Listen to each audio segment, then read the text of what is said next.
Hola, ¿qué tal? Buenas tardes a todos. Buenas tardes, Latinoamérica.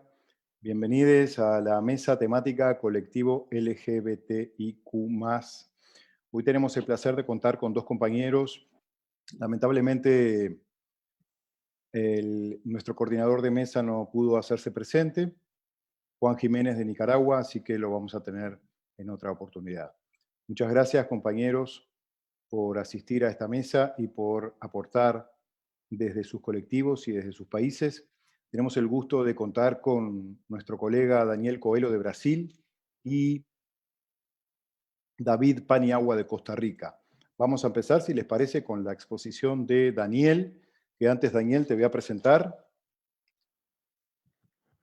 en portugués, a ver si lo logro.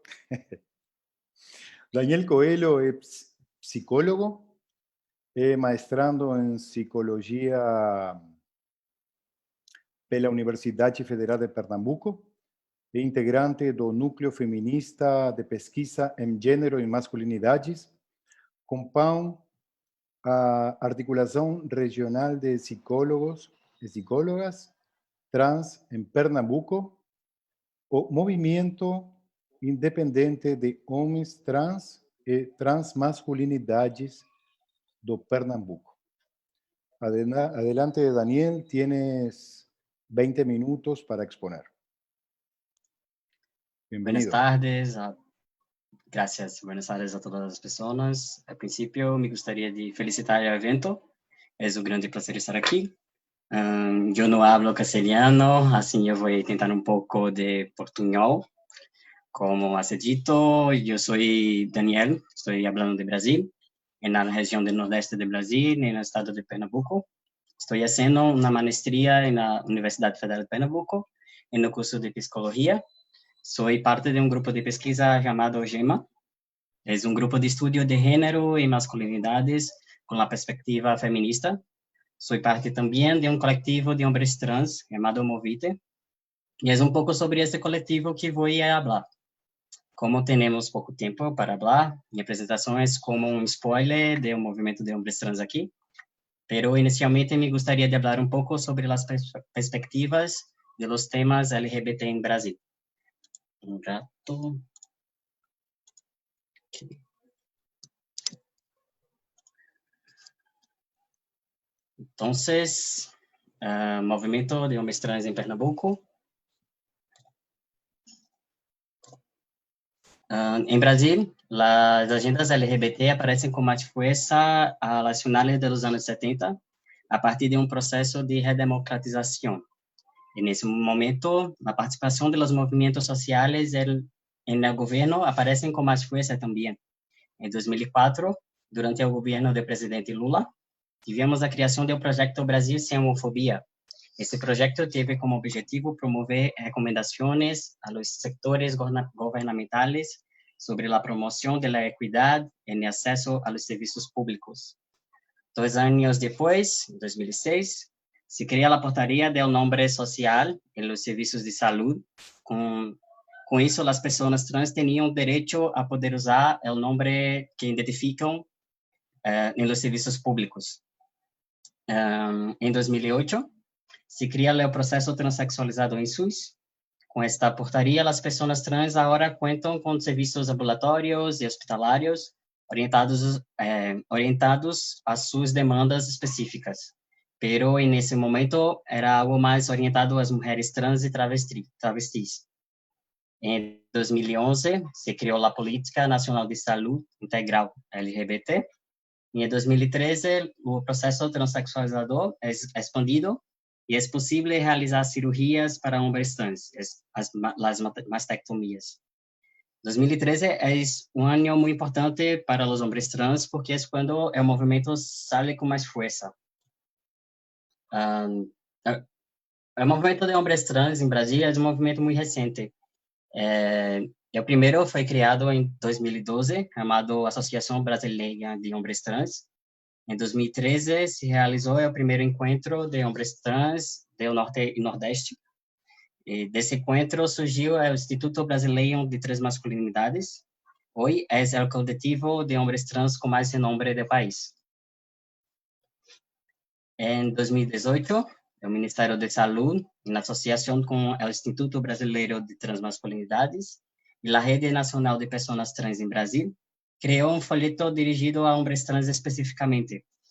Esse folheto habla sobre a prevenção de ISTs, o uso do PAC, a anatomia da vagina, entre outras coisas. É muito interessante e para os interessados está disponível no sítio web do Ministério de Saúde. É começo do governo Bolsonaro, 2019, se quitou o folheto, mas agora está de volta no sítio com alguns cambios. Como é dito, eu vivo no estado de Pernambuco, então agora eu vou falar sobre esta região específica. Em Pernambuco, contamos com alguns serviços de saúde dirigidos especificamente às pessoas LGBT. Contamos com 6 serviços em todo o estado, mas só um está qualificado para realizar as cirurgias de pessoas trans, que é o Hospital das Clínicas, o FPE, que chama Espaço Trans. Ainda assim, encontramos dificuldades nas cirurgias de mastectomia para os homens trans. Alguns médicos se negam a fazê-lo ou dizem que não é uma prioridade do hospital. Hoje temos uma lista de espera larguíssima que está parada. Assim, os homens transgêneros que têm medios econômicos buscam serviços privados. Também encontramos dificuldades na distribuição gratuita de testosterona. Creio que apenas 2 destes serviços fazem a distribuição gratuita. Este ano, com a pandemia de coronavírus, essas dificuldades aumentaram. Alguns serviços han deixado de funcionar porque não se consideram prioritários. Então, nesse contexto, eu e outros homens trans decidimos reunirmos virtualmente para construir um coletivo. Em abril, criamos o Movimento Independente de Homens Trans e Transmasculinidades de Pernambuco. O movimento conta com homens trans que fazem luta independente ou fazem parte de outros coletivos LGBT. Estes são alguns dos objetivos do movimento. O Movite tem por finalidade promover a visibilidade de homens trans e transmasculinos através de ações educativas, identificar reais demandas a pautas da população de homens trans e transmasculinos no estado de Pernambuco, através de pesquisas, seminários, debates, entre outras ações com a população de homens trans e transmasculinos, contribuir com a construção de políticas públicas para a população trans e divulgar as existentes, contribuir para a formação política de homens trans e transmasculinos filiados ou não ao Movite, ao movimento coletivo, através de debates, palestras, rodas de diálogo, entre outras ações. Promover articulações políticas com outros movimentos sociais, movimentos LGBT, outros movimentos. Esta é uma foto de nosso primeiro encontro coletivo. Hoje contamos com a participação de 10 homens trans, esses são seus nomes. Essas são algumas ações que hacemos durante o ano. Realizamos nossa primeira reunião aberta em agosto para compreender as principais demandas dos homens transgêneros no estado. Creio que ha ser participado 20 homens trans em Pernambuco. Também realizamos uma campanha para coletar alimentos para homens trans no contexto de pandemia. Realizamos um seminário sobre capacitismo e transmasculinidades. Também trabalhamos com a Secretaria de Educação para cambiar o nome nas escolas, de nome social para nome civil. Em outubro, realizamos nossa campanha mais extensa nas redes sociais. Em Brasil, o mês de outubro está dedicado a conscientizar sobre o câncer de mama, pero é algo muito enfocado nas mulheres cisgêneras. Assim que tomamos algumas fotos de homens trans que fizeram o autoexame para dizer que a prevenção do câncer de mama também é coisa de homem. Uma outra campanha muito importante foi a do Dia do Padre. Em Brasil, celebramos o Dia do Padre em agosto. Estas são algumas fotos da campanha. Essas fotos falam sobre este padre. Na primeira foto da direita, por exemplo, Apolo disse que já está es pensar en la posibilidad de compartir nuestros cuerpos con alguien que te enseñará muchas cosas, entre ellas ser padre. Apolo estaba embarazado en esa foto. Entonces, el objetivo del colectivo, además de luchar por las demandas de los hombres trans en el Estado, es también pensar en otras posibilidades de ese hombre. Hombres embarazados, hombres con senos, hombres con vaginas, hombres de manera geral.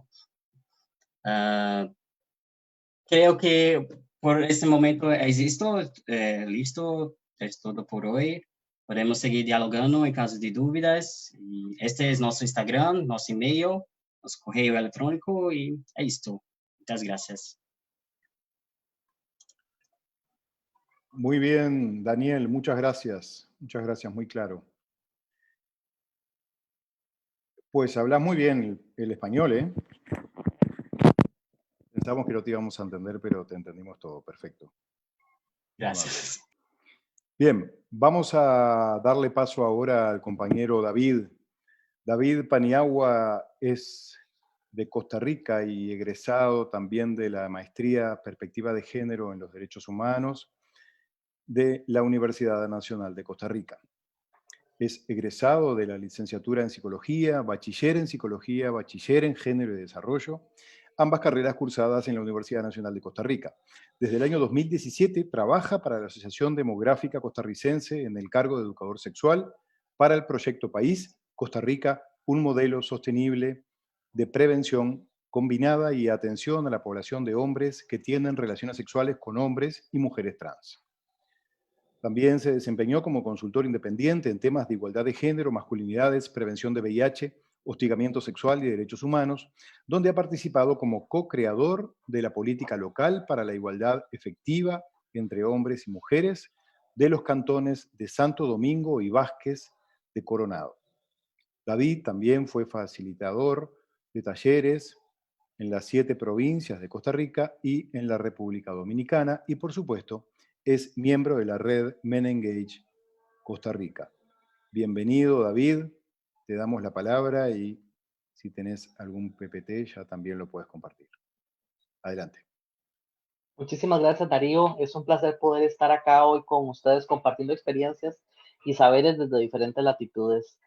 Bueno, pues traía un PPT, sin embargo, debido a que tuve un problema tecnológico con el internet acá en mi país, pues estoy con mis datos del teléfono y no voy a poder compartir una diapositiva.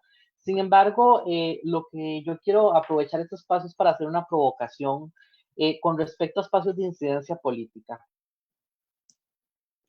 Entonces, la importancia, como lo podemos ver con el compañero anterior, de los colectivos que se autogestionan son importantísimos, son sumamente valiosos, pero también cuando existen programas y proyectos dirigidos a la población LGBT, en este caso a hombres gays, bisexuales, asexuales, como es el proyecto VIH Costa Rica, ¿cómo posicionar esos espacios para hacer incidencia en las masculinidades?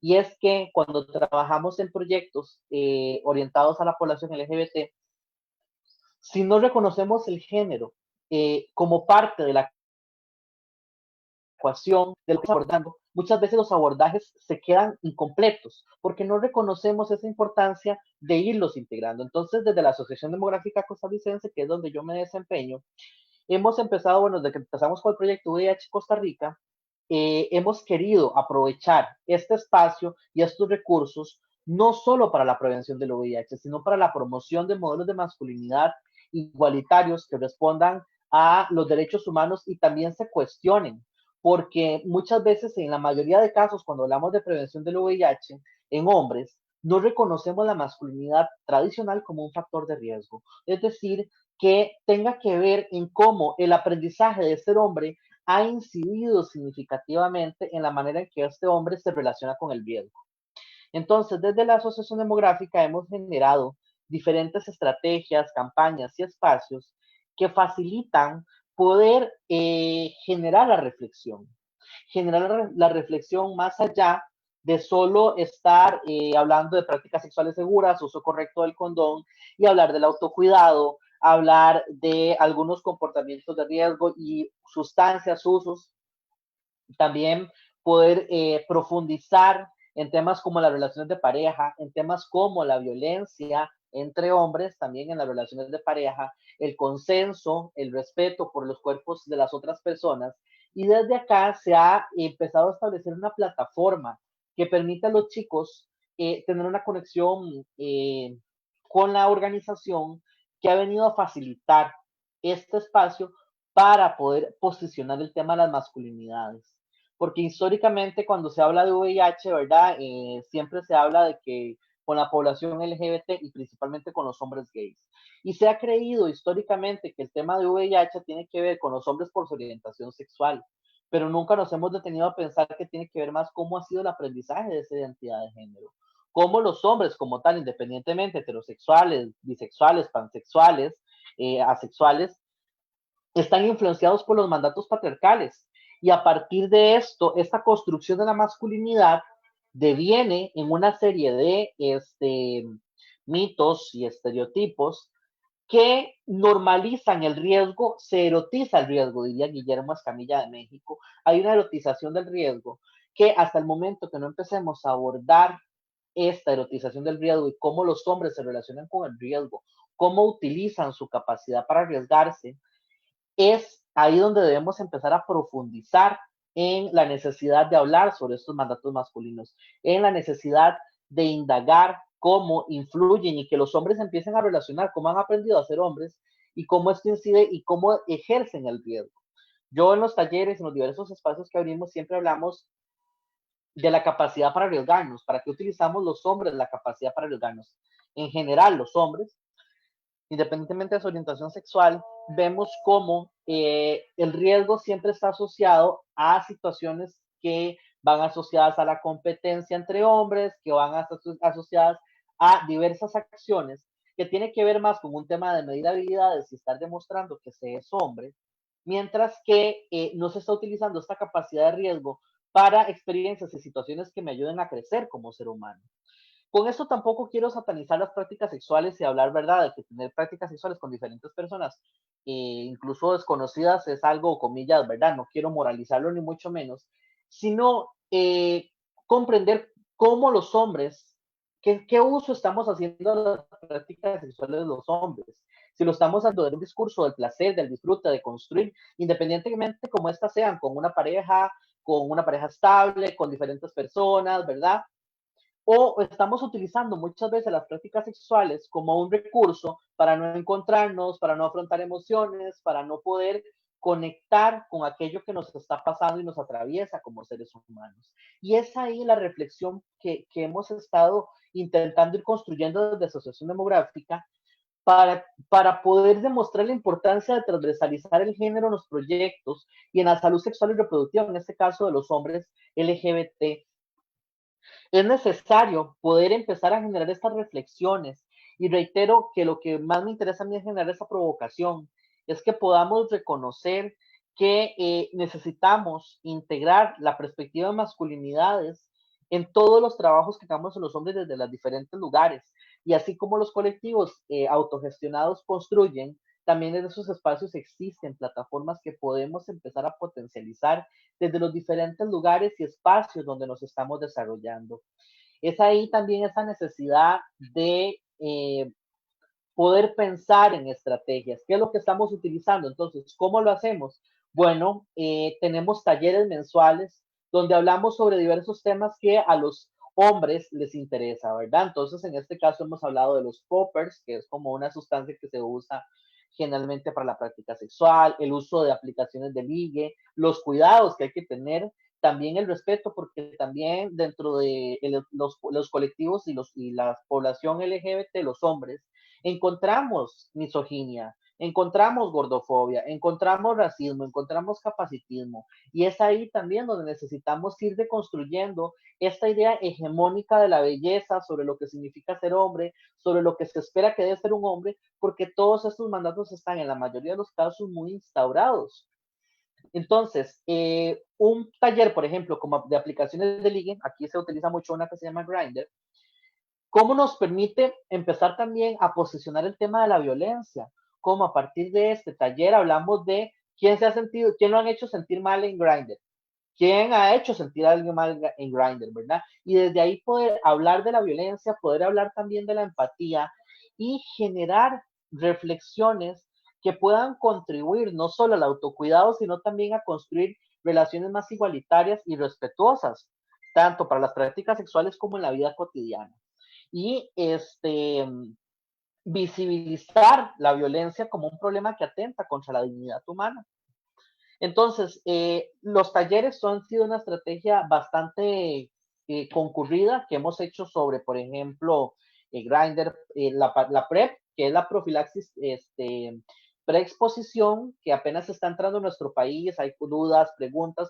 Bueno, también ya hemos empezado también a utilizar estos temas como oportunidades para también tocar otros. Y siempre, ¿verdad? Tocando la prevención, uso correcto del condón, pero que no es el centro, sino que se busca un abordaje integral. Entonces, desde Men Engage, que es parte de las, digamos, la ADC como tal, está también, pertenece a Men Engage, y desde ahí es cómo podemos ir posicionando, cómo podemos ir transformando la manera en que hacemos prevención para movernos a un camino hacia a la promoción, ¿verdad?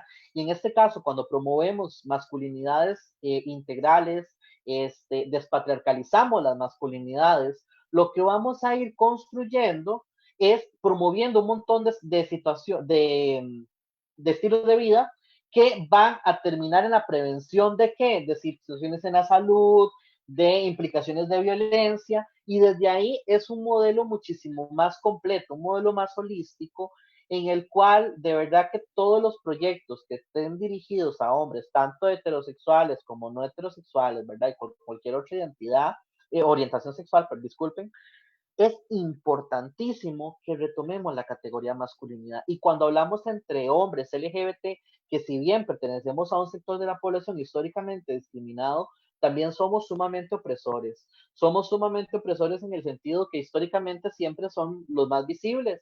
Como vemos, ¿verdad? Las mujeres trans, los hombres trans también siempre históricamente han sido muy invisibilizados en este sentido.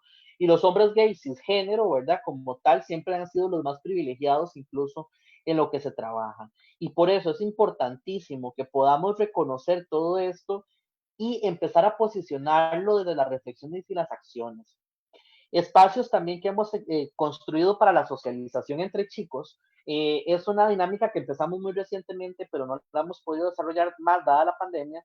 Es Juegos and Chill. Entonces, es un espacio donde construimos juegos de mesa, porque muchas veces acá en Costa Rica los hombres se quejan que los únicos espacios de socialización son bares, son saunas. No hay un espacio de pronto donde puedas conversarse desde otro lugar. Y desde Demográfica empezamos a construirlo también, un espacio donde se puedan tejer otros vínculos entre hombres y desde ese lugar ir también promoviendo, ¿verdad? Entonces, desde acá, con estos puntos que son muy cortos, pero quisiera dejar esa provocación, ¿verdad? La información, yo con mucho gusto puedo pues ahorita brindar mi correo por si, ¿verdad? Pues si quisiera profundizar en algo más, pero en este sentido, quienes nos escuchan y trabajan en proyectos desde estas líneas de la salud o de cualquier otro que sean dirigidos a hombres y hombres LGBT, es importante que integremos la categoría masculinidades con perspectiva de género dentro del quehacer y dentro del plan y las acciones que se desarrollan en sus diferentes espacios. Por mi parte sería, ¿verdad? Lo que quisiera posicionar. Y bueno, pues quedo por acá. Más bien, muchas gracias por el espacio. Cualquier consulta, también estoy para servirles. Muchas gracias, David. Muchas gracias, muy claro. Y interesantes aportes al respecto, sobre todo lo que sucede en Costa Rica y todo lo que están haciendo desde Men Engage, red de masculinidades de tu país. Muchas gracias. Tenemos unos minutos más, así que yo quisiera hacerles algunas preguntas para poder ampliar al respecto de lo que estuvieron exponiendo recientemente. Me gustaría preguntarte, Daniel, en cuanto al tema de los desafíos que tienen en Brasil. Primero te quiero preguntar si en las diferentes regiones de Brasil existen diferentes políticas públicas respecto a la protección de los colectivos LGBTIQ+, ¿sí? o todo Brasil tiene las mismas políticas, ¿sí? Y por otro lado, quisiera preguntarte cuáles son los desafíos que tienen como sociedad civil para poder cuidar, proteger y disminuir los riesgos, perdón, de este colectivo. ¿Se entiende? Sí, sí. Ok. Eu vou falar em português porque fica mais fácil. Sí, sí, tranquilo, sí. Nós temos políticas públicas que abarcam o Brasil todo, mas cada estado também tem algumas políticas específicas. Aqui, a questão do nome social, por exemplo, acabou sendo cada estado fazendo e depois virou uma política mais geral do Brasil, assim. E desafios, né? A gente pode começar falando a partir da perspectiva que o Brasil é o país que mais mata pessoas trans no mundo. Só nesse período, acho que teve mais de... Na verdade, aumentou muito o número de mortes de pessoas trans, e aí especificamente mulheres trans e travestis, nesse período da pandemia. Então, enquanto para algumas pessoas era seguro estar em casa, para as pessoas trans acabou que, enfim, aconteceu muitos assassinatos enfim, se eu não me engano, duplicou a quantidade de assassinatos do ano passado para esse ano. Então, acho que a primeira coisa é essa questão de poder viver. A gente vive num governo, nesse momento no Brasil, que o tempo todo está reforçando essa questão de morte mesmo, assassinato de pessoas trans. E eu acho que o primeiro desafio, o maior desafio, assim, das pessoas trans, dos coletivos de pessoas trans, LGBT, é lutar contra esse governo que a gente tá passando, que a gente tá vivendo. E, a partir disso, outras coisas estão surgindo, né? A questão de uso do banheiro, que ainda é um empecilho muito grande, apesar de existir portarias voltadas para isso, que garantem o nome social e o uso do banheiro de pessoas trans, mas ainda assim, na prática, existem muitas barreiras. E são coisas básicas. Infelizmente, a gente está falando sobre coisas básicas, que é ir no banheiro, ter um nome garantido. Se a gente for pensar em trabalho, é muito difícil pessoas trans conseguirem trabalho aqui no Brasil. E aí vai variar, claro, a partir de cada parte, né, cada região do Brasil. Mas eu acredito que é isso, assim, se a gente for pensar em desafios. Por exemplo, essa semana, se eu não me engano, foi ontem, foi hoje, a gente descobriu que o governo suspendeu os exames de HIV, de sífilis, que antes era gratuito, era oferecido pelos serviços públicos daqui, e teve essa suspensão. Então, parece que a gente está vivendo... Parece não, a gente está vivendo um retrocesso nesse momento no Brasil, sabe? E estou vendo também, ao mesmo tempo, enquanto tem esse retrocesso, eu vejo um fortalecimento cada vez maior dos movimentos. Tanto que o Movite, que é esse que eu falei, a gente surgiu no meio da pandemia justamente para poder fortalecer mesmo, sabe? Poder lutar pelos garantir nossos direitos. Eu acho que é mais ou menos isso. Perfecto, Daniel. Muchas gracias. La verdad que para los países pequeños, como por ejemplo Uruguay y creo que Costa Rica también, nos resulta extraño que existan varias leyes para diferentes partes del país, ¿no? Claro, Brasil igual que México y los Estados Unidos, son países con varias regiones y donde también existen políticas diferentes. Así que mucho para hacer todavía desde la sociedad civil en vuestro país y bueno, en este caso en Pernambuco. Muchas gracias, Daniel, por tu aporte.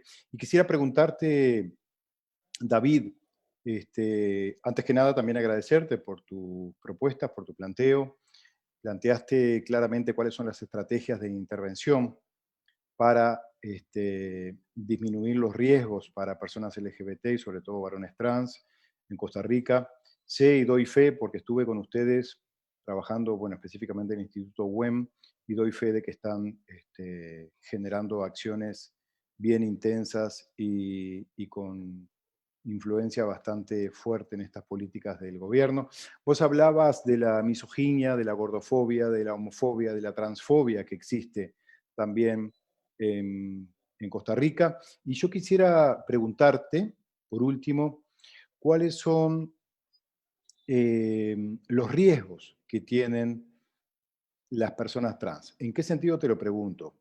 Existe como un mito, ¿sí?, de que las personas trans y también las personas que pertenecen al colectivo LGBTIQ+, son personas que están más deconstruidas en lo que tiene que ver con el género y lo que tiene que ver con la diversidad sexual. Yo creo que esto es un mito, pero quisiera preguntarte a vos qué te parece al respecto, si esto es cierto, es así, que los varones trans, en este caso específicamente, encarnan menos características de la masculinidad hegemónica o más o menos estamos iguales que los varones cis. Lo pregunto porque me parece que es algo que podríamos deconstruir en este momento. Bueno, primero, importante aclarar que tal vez de pronto el trabajo que más se hace en demográfica es con hombres gays, bisexuales, pansexuales, cis, ¿verdad?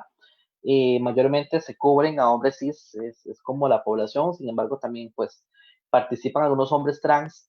Eh, el jueves vamos a tener la participación en Men Engage, en el Ubuntu, de Tomás Campos, que es activista trans, y él va a profundizar, ¿verdad? En esta parte, sin embargo, por conocimiento de él, que esto es gracias a conocimiento de él, eh, al vivir en una sociedad tan sin normativa, ¿verdad? Nos topamos con que muchas veces desde las personas trans, en este caso específicamente de los hombres, no digo que en todos los casos, pero en muchos casos, hay un recrudecimiento de los valores patriarcales para acercarse más al modelo de hombre, ¿verdad? Entonces, desde acá muchas veces, al menos, y aquí sí hablo como más desde el activismo gay, no puedo hablar tanto del activismo trans, sí también es importante reconocer que muchos hombres activistas en Costa Rica, gays, por la población LGBT, son sumamente patriarcales, ¿verdad? No ha habido un cuestionamiento de la masculinidad, no existen estas reflexiones dentro del movimiento, es algo que se ha dado muy poco, muy, muy poco, y esto lo que viene a decir es en que, bueno, históricamente se ha estado conectado para la lucha por matrimonio igualitario, se ha estado siempre como constantemente por estos aportes. En Costa Rica, bueno, tenemos pues en el tema del privilegio de hablar de que, bueno, violencias a las personas LGBT, digamos, hombres cis, gays, bisexuales, pansexuales, existe, por supuesto, pero la mayor parte las llevan las personas trans y eso es importantísimo de reconocerlo. Eh, que desde ahí, bueno, sí dejo como el espacio para que lo abra. Tomás, yo sé que lo va a profundizar en jueves, que tenemos a la misma hora por este mismo espacio. Sin embargo, sí es importante integrar en la agenda del movimiento LGBT el cuestionamiento de la masculinidad. Hombres cis y trans es necesario que empecemos porque esto no se ha abordado mucho hasta ahora y desde las mismas lógicas, incluso en el Pride y todo eso, siempre se manejan muchos discursos muy asociados al aprendizaje hegemónico de la masculinidad. Perfecto, muy claro, David. Muy claro, muy amable y muchas gracias por deconstruir estos mitos, que estamos llenos de mitos respecto a la identidad sexual y a las masculinidades también, por supuesto. Así que quiero agradecerles a ambos, a Daniel, a David, y bueno, también por aparecer en este Zoom, que bueno, nos faltaron dos personas, ¿no? Compañero de Nicaragua y una compañera de Uruguay, que por problemas personales no pudieron asistir. Así que muchas gracias, muy amables, y seguimos conectados, ¿sí? Por estas redes y bueno, también presencialmente. Muchas gracias.